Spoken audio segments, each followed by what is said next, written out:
Okay, welcome all of you. Next आपका जो lecture है वो लिंकेज और रिकॉम्बिनेशन पर है। इसके पहले आप मेंडल का लॉ ऑफ इंडिपेंडेंट असॉर्टमेंट पढ़ चुके हैं। ये क्या है? ये एक्सेप्शनल केस है। अगर लिंकेज ज्यादा रहा होता तो मेंडल को लॉ ऑफ इंडिपेंडेंट असॉर्टमेंट का जो एक रेशियो मिला था वो रेशियो उनको ना मिला होता। यहां पर क्या जानना है? लिंकेज जितना ज्यादा बढ़ेगा रिकॉम्बिनेशन उतना घटेगा, और रिकॉम्बिनेशन जितना बढ़ेगा लिंकेज उतना कम होता जाएगा। लिंकेज किसके कारण होता है? क्रोमोसोम पर जीन्स जितने पास पास होते हैं लिंकेज का परसेंटेज उतना बढ़ता जाता है, और जीन्स के बीच में डिस्टेंस जितना बढ़ता जाता है लिंकेज घटता जाता है, लेकिन रिकॉम्बिनेशन बढ़ता जाता है। अब इसके लिए टीएच मॉर्गन ने लिंकेज पर एक्सपेरिमेंट के लिए ड्रासोफिला फ्रूट फ्लाई को चूज किया था। क्यों चूज किया था? सबसे पहले हमें वो जान लेना है, फिर हमें लिंकेज और रिकॉम्बिनेशन को डिटेल में जानना है। वो उन्होंने इसलिए चूज किया था, जैसे मेंडल ने पी प्लांट को चूज किया था, ऐसे यहां पर इन्होंने लिंकेज के लिए ड्रासोफिला मेलानोगास्टर फ्रूट फ्लाई को चूज किया था। क्या खास बात है? They could be grown on simple synthetic medium in lab. इनको आसानी से लैब में या कहीं पर भी ग्रो कराया जा सकता है। लाइफ साइकिल इनका बहुत ही छोटा होता है, 2 वीक का होता है, तो रिजल्ट बहुत ही जल्दी जल्दी आ जाता है। और एक बार के मेटिंग में बहुत सारी प्रोजेनी ये प्रोड्यूस करते हैं, तो हमें इजिली एग्जामिन करने में बड़ा आसान होता है। और अगली खास बात क्या है कि there was a clear differentiation of the sexes, मतलब सेक्स डिफरेंशिएशन होता है। मेल और फीमेल फ्लाइज इजिली डिस्टिंग्विशेबल होते हैं, हम उनको अलग अलग पहचान सकते हैं। अगली बात क्या है? बहुत सारे इनमें हेरिडिटरी वेरिएशंस होते हैं। उन हेरिडिटरी वेरिएशंस के कारण हम इसको चूज करते हैं, और ये लो पावर माइक्रोस्कोप से भी देखे जा सकते हैं। तो ये इतनी इसमें खास बात थी जो उन्होंने ड्रासोफिला को चूज किया था। सबसे खास बात कि इनको कहीं भी सिंपल सिंथेटिक मीडियम में, लैब में या कहीं भी इनको प्रोड्यूस कराया जा सकता है, ग्रो कराया जा सकता है। लाइफ साइकिल बहुत ही छोटा होता है, और एक बार के मेटिंग में बहुत सारी प्रोजेनी प्रोड्यूस कर देते हैं, और मेल और फीमेल इजिली डिस्टिंग्विशेबल होते हैं, उनको आसानी से पहचाना जा सकता है, और इनमें हेरिडिटरी वेरिएशंस बहुत ज्यादा होती हैं, इसलिए हमको अलग अलग टाइप के बहुत सारे रिजल्ट ये दे देते हैं बड़ी आसानी से। तो ये कुछ खास बात थी जो उन्होंने चूज किया था मॉर्गन ने ड्रासोफिला को। अब हमने आपको लिंकेज और रिकॉम्बिनेशन बता दिया। रिकॉम्बिनेशन सीधा सीधा किससे रिलेशन रखता है? क्रॉसिंग ओवर से। सेम पेरेंट्स हैं, उनके बच्चों में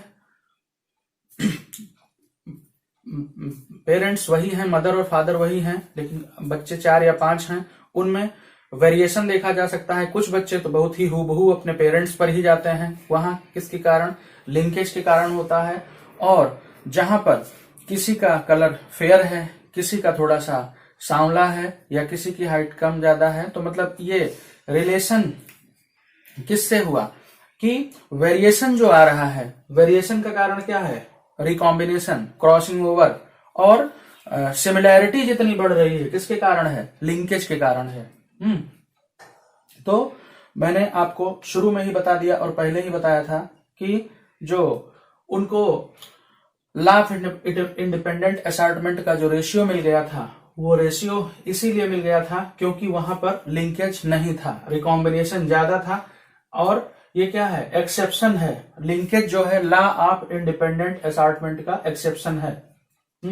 मॉर्गन ने बहुत डाई हाइब्रिड क्रॉस किए ड्रासोफिला पर, जो सेक्स लिंक थे। लिंकेज होता क्या है?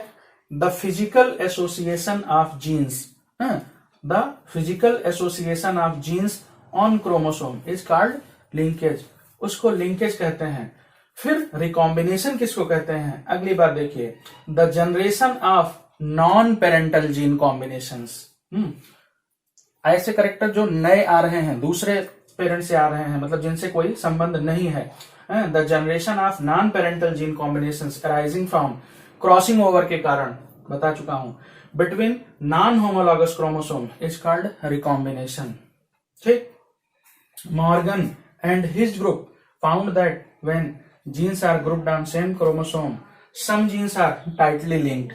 कुछ जीन्स जो बहुत ही पास पास होते हैं, जब बहुत पास पास होंगे तो क्या होगा, लिंकेज बढ़ेगा, तो वहां पर रिकॉम्बिनेशन क्या हो जाएगा, लिटिल हो जाएगा।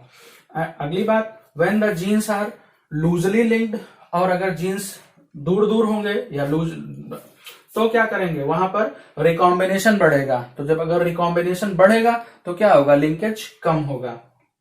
इस पर अगली बात, Alfred Sturtevant determined that genes of Drosophila are arranged in linear order.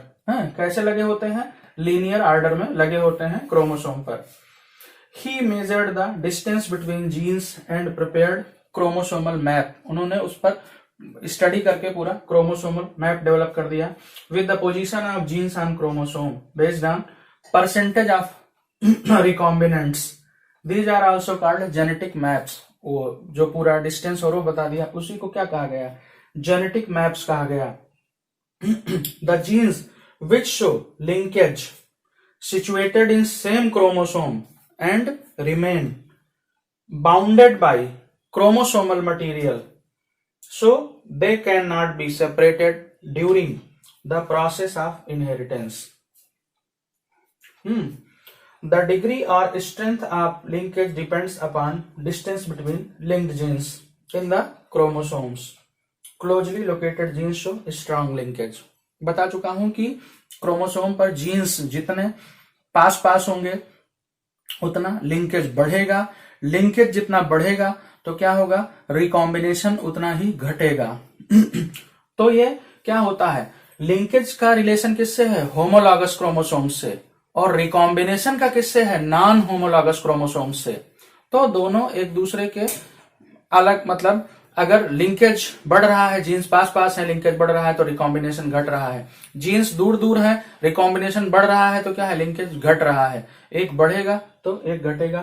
तो ये था लिंकेज और रिकॉम्बिनेशन जो आपने जाना। ये यहाँ पर क्लास 12th के कोर्स में तो है ही, ये टीजीटी और पीजीटी का जो निकला हुआ है अभी वैकेंसी, उनके यहाँ भी ये काफी ज्यादा पूछा जाता है। तो आप लोग इसको आगे जल्दी ही आपको नई वीडियो फिर से मिल जाएगी। Okay, thank you.